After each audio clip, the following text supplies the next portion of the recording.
The pop is an essential exercise, and it's the base of nearly every move in kiteboarding. Mastered correctly, it is the key to unlock many moves down the road. Find a balanced body position and ride along with the kite stable at a 45-degree angle.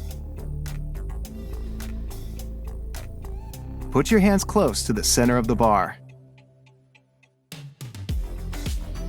To perform the pop, fly the kite only a little bit higher.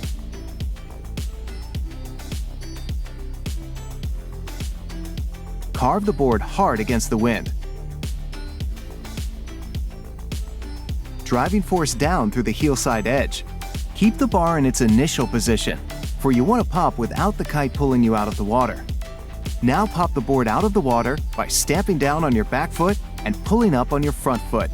In this moment, the board should almost go into a vertical position, so the tail is the last to leave the water.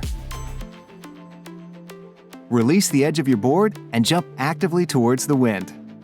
Keeping your body tense and above the board throughout the whole jump will make the landing much easier.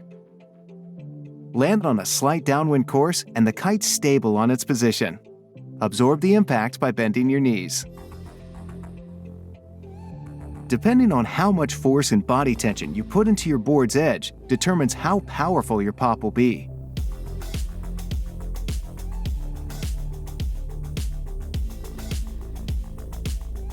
Let's repeat the key elements.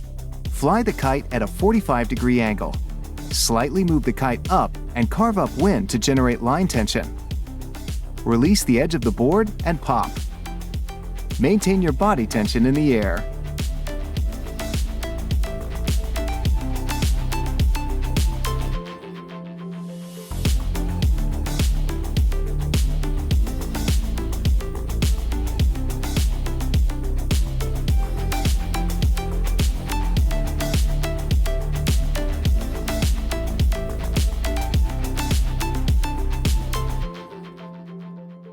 Enjoy your ride with Duotone Kiteboarding Academy.